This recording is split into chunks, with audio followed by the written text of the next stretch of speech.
Communist எல்லாம் சுயநலவாதிகளா ஆயிட்டாங்க, அதனால தான் கம்யூனிஸ்ட் கொள்கை நீர்த்து போயிடுச்சுன்னு ஆராசா யார் பேசுனாங்கண்ணா? அண்ணா இது தோழமை சுட்டுதலுங்கண்ணா. அவங்களுக்குள்ள அவங்க சண்டை போட்டுக்குவாங்க, திரும்ப நாளை காலையில் வெக்கமே இல்லாமல் திரும்ப உட்காந்து பேசுவாங்க.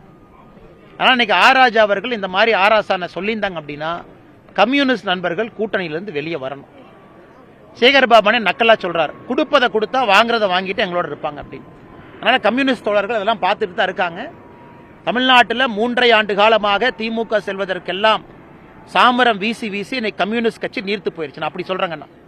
திமுகவுக்கு 3.5 ஆண்டுகளாக சாமரத்தை வீசி வீசி இன்னைக்கு கம்யூனிஸ்ட் கட்சி நீர்த்து போய் மக்களுக்காக போராட வேண்டிய ஒரு கட்சி வேடிக்கை பார்த்து கொண்டு நிற்கிறது. இன்னைக்கு திமுகவினுடைய ஒரு தலைவர்களும் கம்யூனிஸ்ட் கட்சியை கேவலப்படுத்துறாங்க. இதை கம்யூனிஸ்ட் கட்சி தோழர்களும் பார்த்து கொண்டிருக்கின்றீர்களா என்கின்ற கேள்வி அவங்க முன்னாடி நான் வைக்கிறேங்க. திமுக இன்னைக்கு போராட்டம் நடத்தினாங்க, சட்டவிரோதமாக ஒன்று கூடுதல் அப்படின்னு சொல்லிட்டு ஒரு திமுக மேலேயே போலீசார் வழக்கு போட்டிருக்காங்க. அண்ணே, வழக்கு நீங்க போடுங்க, எதற்காக சேர விட்டீங்க? என் கேள்வி அதான். பாரதிய ஜனதா கட்சியை சேர விடுறீங்களா?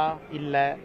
அன்னைக்கு நம்ம முன்னாள் ஆளுநர் தமிழிசை சவுந்தரராஜன் அக்கா இங்க அண்ணா யூனிவர்சிட்டி பல்கலைக்கழகத்துக்கு போகும்போது எப்படி கைது பண்ணீங்க? ஒரு முன்னாள் ஆளுநரை ரோட்ல நடக்க விடாம கைது பண்ணி ஏத்துட்டு போனீங்க. அக்கா கையில கூட ஒரு சின்ன காயம் ஏற்பட்டிருக்கிறது. அண்ணன் சீமான் அவங்களை எப்படி கைது பண்ணீங்க? அக்கா சௌமியா அன்புமணி ராமதாஸ் அக்காவை எப்படி கைது பண்ணீங்க?